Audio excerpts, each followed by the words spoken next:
Oui, bonsoir à tous. Tout le monde m'appelle Zou Panda. Au quotidien, je suis expert comportemental. Mais je ne vais pas parler de mon métier au quotidien. J'aimerais vous parler aujourd'hui des intelligences artificielles. La première chose que j'aimerais vous parler, c'est l'intelligence artificielle en tant qu'outil. Il y a beaucoup de mythes derrière l'intelligence artificielle. Souvenez-vous, avant, il y avait les calculatrices. Et les gens pensaient que ça allait rendre et ça allait abrutir les gens. Sauf qu'on l'utilise maintenant. L'ordinateur, pareil. Ce que j'aimerais vous dire, c'est que l'intelligence artificielle, d'abord, c'est un outil. C'est un outil pour deux choses bien distinctes. La première, ça booste notre attention. Et la deuxième, ça nous fait gagner du temps. La raison pour laquelle on parle des IA au jour d'aujourd'hui, c'est que ce sont des outils qui vont vous permettre justement d'avoir l'attention nécessaire au niveau des datas. De comprendre que vous n'avez pas le temps de peaufiner les choses. Avoir l'intelligence artificielle, ça vous aide. L'IA ne va pas remplacer les gens. L'IA ne va pas remplacer les métiers. Par contre, les gens vont être remplacés par d'autres gens qui sauront travailler avec l'IA. Bien évidemment, c'est le gain de temps qui est optimisé dedans. Mais l'IA ne va pas bosser tout seul.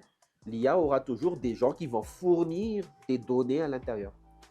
Et plus vous avez des données à l'intérieur, plus l'IA va devenir encore plus performant. C'est ça la réalité au jour d'aujourd'hui. La réalité, c'est que nous sommes dans l'ère 4.0 maintenant. Nous sommes dans un changement, dans une transformation profonde et rapide.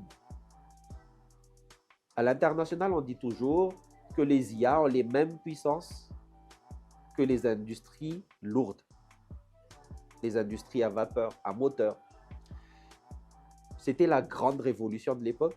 Soit vous les avez et vous devenez une entreprise moderne, un pays moderne, un pays en développement, soit vous ne l'avez pas et vous devenez un pays sous-développé, une entreprise minoritaire. Tout cela comporte aussi des menaces. Les menaces, ça existe et c'est du réel aussi. Le deep learning des machines, le réel, les vraies menaces réelles, c'est ce qu'on appelle les deepfakes. Le souci à Madagascar, c'est qu'il y a beaucoup de gens qui croient ce qu'ils voient. Leur modèle de perception est encore modifiable. Ça veut dire qu'ils vont croire ce qu'ils vont voir et lorsque le mal est fait, le mal est fait. Il n'y a pas de retour en arrière. Ça, c'est la première chose. La deuxième chose, c'est ça va vraiment créer des écarts aussi. Oui, ça va faire disparaître des métiers parce que les gens, avec ces métiers-là, s'ils ne se mettent pas aux IA, ils vont perdre leur métier. Oui, c'est la réalité. Mais ce qu'il faut savoir aussi, c'est que ça va générer des millions de métiers aussi. Mais des millions de métiers, avec quoi? Avec les IA. Il faut bosser avec. Maintenant, la question qui se pose, c'est où est-ce que vous pouvez étudier l'IA? Laissez-moi vous dire qu'aujourd'hui, il y a beaucoup d'informaticiens qui proposent l'IA.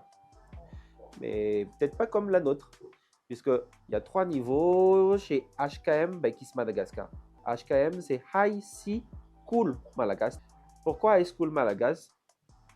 Parce que je voudrais que ensemble nous soyons prêts à faire émerger Madagascar grâce à l'IA. Chez nous, il y a 3 niveaux.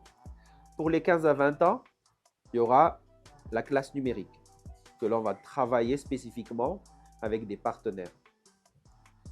La deuxième niveau, c'est pour ceux qui sont déjà plus ou moins initiés. Il y a des modèles de formation qui vont être sur le no-code. Ça veut dire comment développer des choses sans coder. Et le troisième niveau, c'est vraiment l'intelligence artificielle réelle. Ça veut dire comment créer des machine learning, comment entraîner la machine et comment créer des deep learning aussi, comment créer des choses avec l'IA. Si vous êtes intéressé, visitez notre page HKM Baikis Madagascar. Merci à tous.